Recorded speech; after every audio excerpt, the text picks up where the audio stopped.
Cada año, millones de personas acuden al Luna Park de Sydney para divertirse, comprar palomitas, montarse en las atracciones y hacerse fotos en la entrada. No saben que bajo sus pies se esconde uno de los secretos más oscuros de la historia criminal australiana. Aquí, un capo del crimen organizó una masacre por un terreno, sobornó a la policía y disfrutó de 45 años de impunidad. El 9 de junio de 1979 ocurrió algo más que un trágico incendio. Esa noche, 7 personas murieron, y no por un accidente o por negligencia. Fueron víctimas de un incendio provocado cuidadosamente planeado por uno de los líderes criminales más influyentes de Sydney. 45 años después, los testigos aún recuerdan el característico olor a queroseno que flotaba en el aire antes del incendio. La versión oficial habló de un cigarrillo abandonado, pero la realidad resultó ser mucho más oscura. Policías corruptos destruyeron las pruebas en un solo día. Más de 60 testigos no fueron interrogados. El detective que dirigía la investigación recibía sobornos de la misma persona que probablemente ordenó el incendio. La verdad quedó enterrada tan profundamente como las víctimas.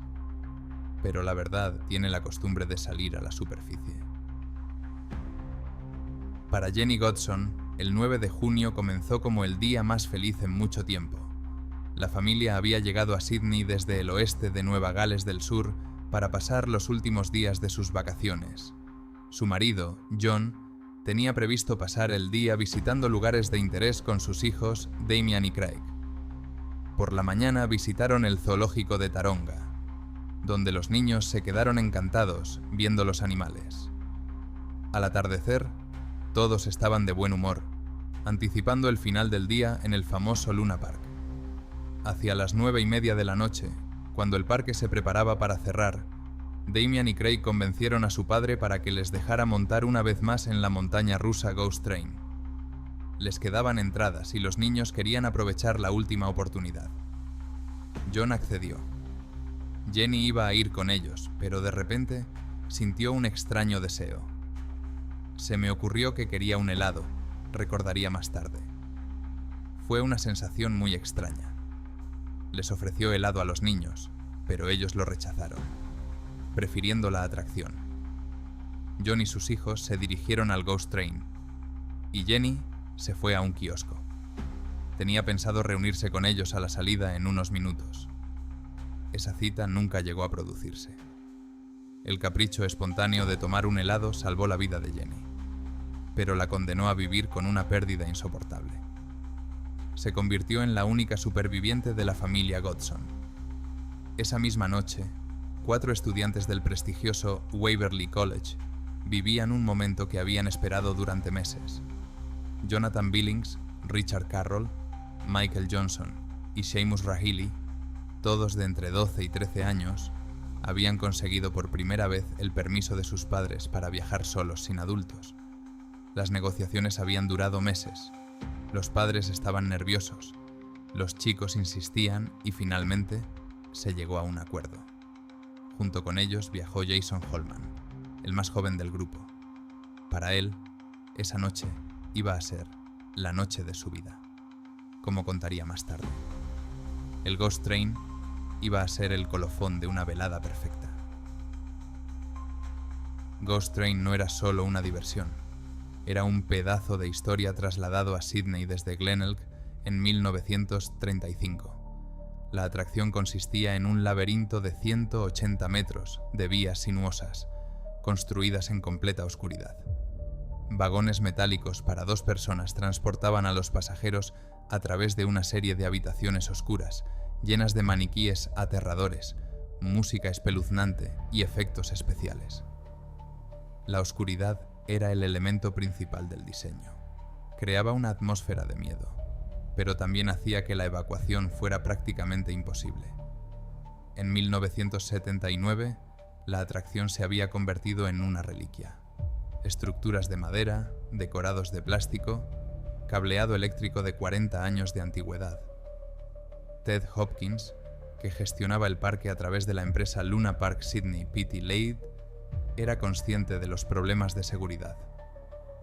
En diciembre de 1977, 18 meses antes del incendio, los consultores recomendaron instalar un sistema de rociadores. El Consejo del Norte de Sídney y el Servicio de Bomberos apoyaron la recomendación. Hopkins ignoró todas las advertencias. No se instalaron rociadores, no había iluminación de emergencia, y el personal no recibió formación sobre cómo actuar en caso de incendio. Pero los problemas del Ghost Train iban mucho más allá de la negligencia. La atracción era parte de un juego más complejo. Abe Saffron, apodado Mr. Sin, ya tenía intereses comerciales en el parque. Su empresa, Arcadia, suministraba alrededor de 100 máquinas tragamonedas, lo que le proporcionaba unos ingresos estables. Sin embargo, a Saffron no le interesaban los beneficios de las máquinas. Su mirada estaba puesta en el terreno. El terreno del Luna Park estaba situado en una de las zonas más caras de Sídney, junto al puente que cruza la bahía. El terreno era propiedad del gobierno de Nueva Gales del Sur, pero estaba alquilado a Luna Park Sydney Pty Ltd. Para un hombre con las ambiciones de Saffron, este terreno era una mina de oro. Hoteles, edificios comerciales, propiedades de lujo. El potencial era enorme, pero había un obstáculo: el contrato de alquiler vigente. En la tarde del 9 de junio de 1979, ese obstáculo debía desaparecer. Hacia las 10:10 de la noche, Elena y Frank Yuhashi terminaron su viaje en el Ghost Train. Fueron de los últimos pasajeros en montarse en la atracción en condiciones normales. Durante el viaje, Elena notó un efecto sospechoso: luces de colores y telas que no parecían decorados normales, sino llamas reales. Pero la pareja lo tomó como parte del espectáculo y no lo comunicó a los operadores al salir. Aproximadamente al mismo tiempo, la familia Godson y los estudiantes del Waverley College se subían a los vagones para su fatídico viaje. Jonathan Billings y Richard Carroll ocuparon el primer vagón. Seamus Rahilly y Michael Johnson se sentaron en el segundo.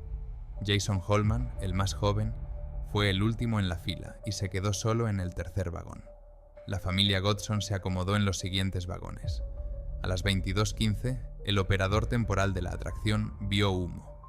El empleado habitual del Ghost Train no estaba esa noche, y lo sustituía una persona que no estaba familiarizada con el funcionamiento normal de la atracción. Al principio, el olor a humo le pareció parte de los efectos especiales. Pero cuando el humo se hizo más denso, el pánico se reflejó en su rostro. El operador solo pudo salvar a una persona. Agarró a Jason Holman y lo lanzó por encima de la barandilla, a pesar de las protestas del niño. «Déjame volver, ¿qué estás haciendo? Tengo que estar con esos chicos», gritaba Jason. Pero ya era demasiado tarde. El vagón con sus amigos desapareció en el túnel, donde el fuego y el humo convirtieron rápidamente el viaje de diversión en una trampa mortal. Dentro del Ghost Train comenzó una pesadilla. Los materiales inflamables se incendiaron instantáneamente. La falta de iluminación de emergencia convirtió el laberinto en una trampa mortal. Los pasajeros que abandonaron los vagones intentaban encontrar la salida en la oscuridad total, asfixiados por el humo. John Godson luchó hasta el final. Cuando los rescatistas encontraron los cuerpos, las manos del padre estaban extendidas hacia sus hijos, Damian y Craig. Intentaba protegerlos, pero el laberinto del Ghost Train no les dio ninguna oportunidad. Los bomberos llegaron rápidamente, pocos minutos después de recibir la llamada a las 22:14. Pero el suministro de agua del parque resultó insuficiente. Los bomberos tuvieron que tender mangueras hasta la bahía de Sídney para utilizar el agua del mar para combatir el fuego. Una hora más tarde, el incendio quedó controlado, pero el Ghost Train quedó reducido a escombros carbonizados. Jenny Godson esperaba en la salida con un helado en la mano cuando vio el humo. Corrió hacia el Ghost Train, pero la detuvieron. Su espontáneo deseo de tomar un helado le salvó la vida, pero la condenó a un trauma de por vida como superviviente. Jason Holman, el único superviviente del grupo de escolares, observaba en estado de shock el incendio. Perdió a todos sus amigos en una sola noche. A medianoche, la tragedia había terminado. 7 personas habían muerto. El Ghost Train yacía en ruinas. El parque de atracciones fue cerrado para la investigación, y comenzó la segunda tragedia. La tragedia del encubrimiento de la verdad, que duraría décadas. El forense Kevin Anderson llegó al lugar de los hechos con una versión de los hechos ya preparada. Entre el 13 y el 29 de agosto de 1979, llevó a cabo una investigación formal que se asemejaba más a una representación teatral que a una búsqueda de la verdad. Los expertos en ingeniería eléctrica examinaron los restos del cableado y concluyeron que era poco probable que el cableado eléctrico permanente de la atracción fuera la fuente del incendio. Sin embargo, no se pudo descartar por completo esta posibilidad. El 3 de septiembre, Anderson emitió su conclusión. No se puede determinar con certeza la causa del incendio, declaró. El forense señaló como causa más probable el incendio de basura inflamable provocado por un cigarrillo o un fósforo tirado por un pasajero. La versión era cómoda, segura y totalmente poco convincente para quienes conocían la verdad. Pero la investigación real no la llevó a cabo Anderson. La figura clave fue el detective inspector Doug Knight, que dirigió la parte policial del caso. Y ahí fue donde comenzó el delito más grave. No el incendio, sino su encubrimiento.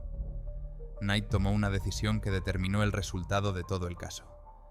No estableció el lugar del incendio como lugar del delito. No llamó a la policía armada para proteger las posibles pruebas. No llamó a los forenses para buscar rastros de aceleradores de combustión. En la mañana del 10 de junio, menos de 12 horas después del incendio, el lugar del suceso estaba completamente despejado. Se llevaron todos los escombros. Se destruyeron todas las posibles pruebas. No se realizaron pruebas para detectar aceleradores de combustión. Nadie buscó rastros de queroseno, aunque varios testigos informaron más tarde de su olor característico durante la noche del incendio. Katie Dewar trabajaba en un kiosco del Luna Park la noche del incendio.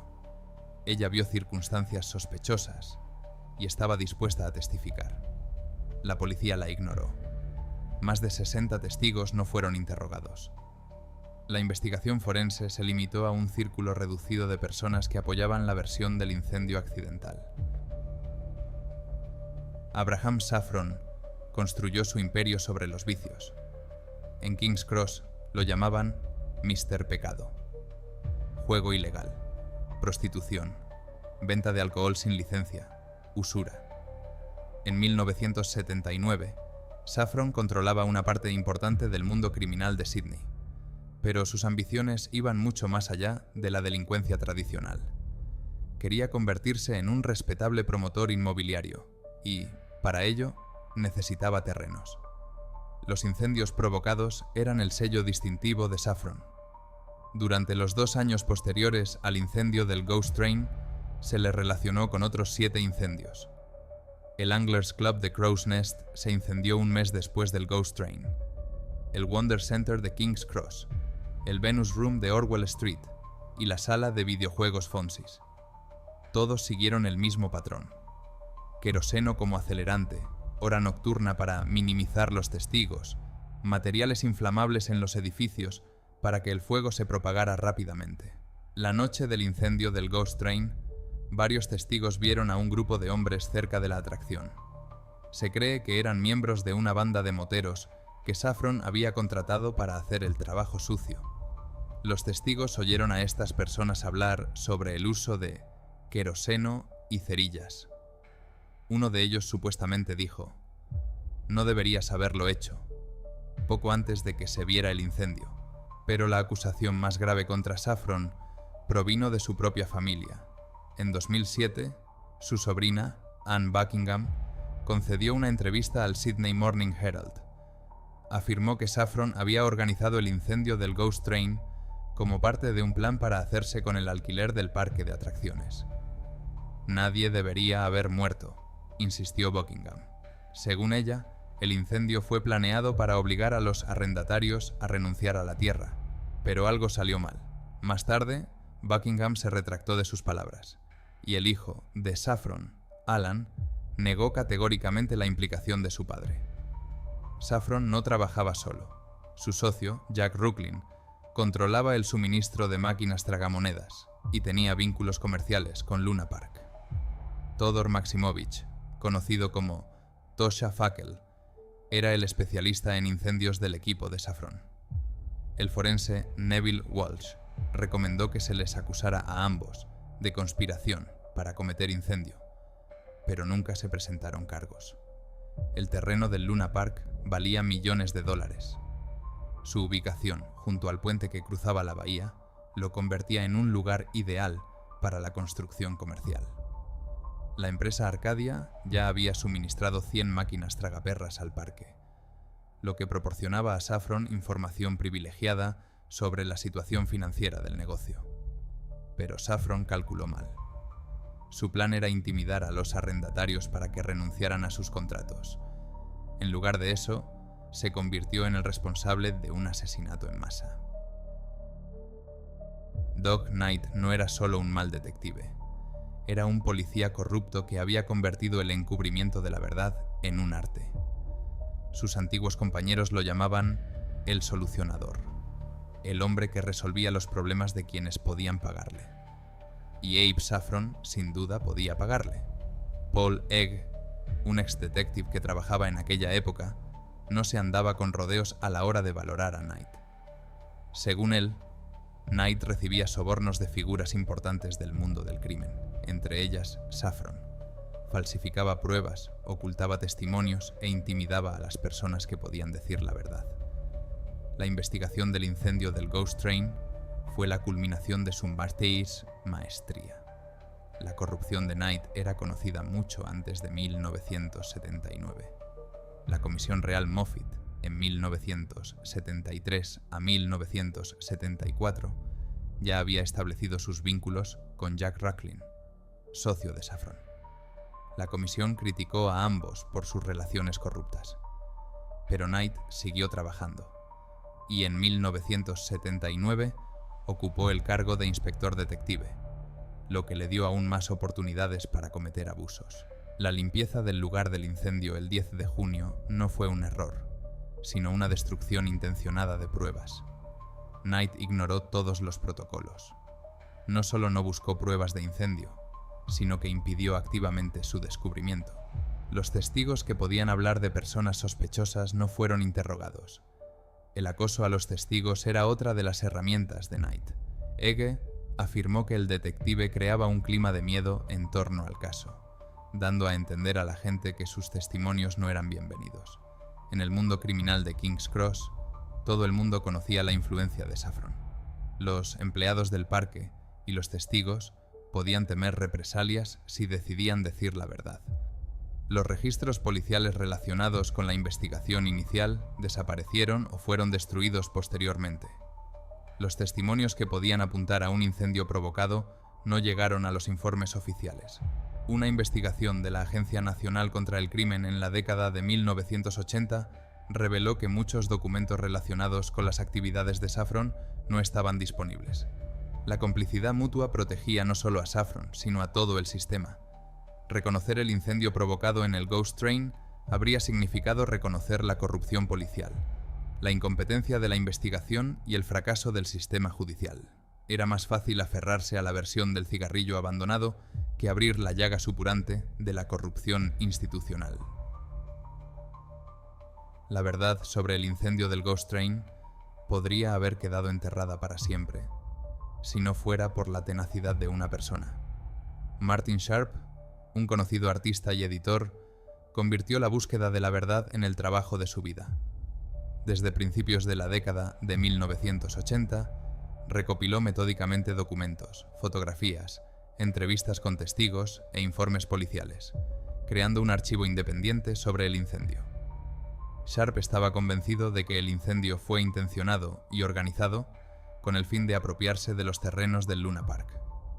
Cuando Sharp murió en 2013, su archivo tenía material único que los investigadores oficiales nunca habían visto. Entrevistas originales con personas que tenían miedo de hablar en 1979. Documentos que mostraban conexiones entre diferentes figuras del caso.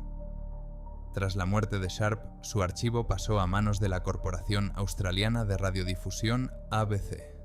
La periodista Caro Meldrum Hanna se encargó de crear un documental que cambió la percepción del caso.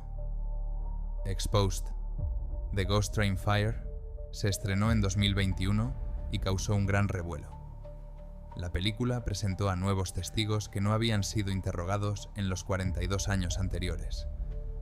El momento más dramático fue la entrevista con Paul Egge, un ex-detective que acusó abiertamente a Doug Knight de corrupción. Egge described Knight as a fixer, who took bribes from criminal figures and suppressed inconvenient evidence. For the first time, a high-ranking police officer publicly linked the failure of the investigation to corruption. La reacción pública fue inmediata y contundente. Miles de australianos firmaron peticiones exigiendo una nueva investigación. Las familias de las víctimas, que llevaban décadas luchando por la justicia, finalmente obtuvieron el apoyo de la opinión pública. Jenny Godson, que perdió a su marido y a sus 2 hijos, apoyó públicamente las demandas de revisión del caso. En abril de 2021, un mes después del estreno de la película, la policía de Nueva Gales del Sur creó la Strike Force Sedgman para revisar el caso. Por primera vez en 42 años, las autoridades oficiales reconocieron la necesidad de una nueva investigación. El equipo de detectives recibió el encargo de examinar todas las nuevas pruebas y determinar si eran suficientes para reabrir el caso. El trabajo de la Strike Force Sedgman duró 3 años. En septiembre de 2024, el equipo presentó un informe clasificado a la coronera Teresa O'Sullivan. El contenido del informe no se ha hecho público, pero el mero hecho de que se haya entregado a la coronera indica que los detectives han encontrado material suficiente para revisar las conclusiones oficiales de 1979. El 28 de octubre de 2024 se celebró una audiencia judicial en la que se consideró la posibilidad de una segunda investigación forense. Las familias de las víctimas y sus representantes tuvieron acceso a una versión editada del informe de la Strike Force Sedgman. Los abogados insistieron en la necesidad de revisar completamente el caso, teniendo en cuenta las nuevas pruebas sobre el incendio. Cada año, Jenny Godson lleva flores a la placa conmemorativa del Luna Park. 3 de los 7 nombres pertenecen a su familia: John, Damian y Craig.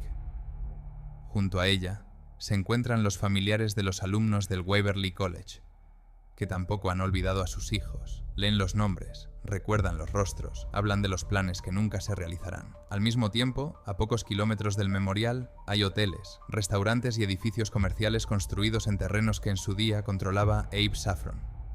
Su imperio criminal se ha convertido desde hace tiempo en parte del respetable negocio de Sydney. El dinero ganado con vicios y delitos se ha convertido en inversiones legales y empresas prósperas. Saffron murió en 2006 a los 86 años, sin haber sido castigado por el incendio del Ghost Train. Vivió hasta una edad avanzada, rodeado de su familia y su riqueza. Doug Knight también escapó de la justicia. El detective que destruyó las pruebas y ocultó los testimonios terminó su carrera sin consecuencias. El parque de atracciones sigue funcionando y recibe millones de visitantes cada año. En el lugar donde se encontraba el Ghost Train hay ahora un gran estadio donde se celebran conciertos y espectáculos.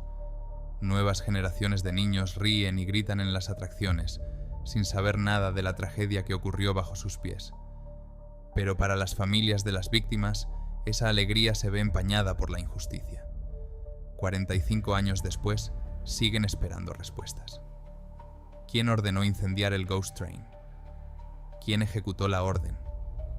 ¿Quién recibió dinero de la policía para ocultar la verdad?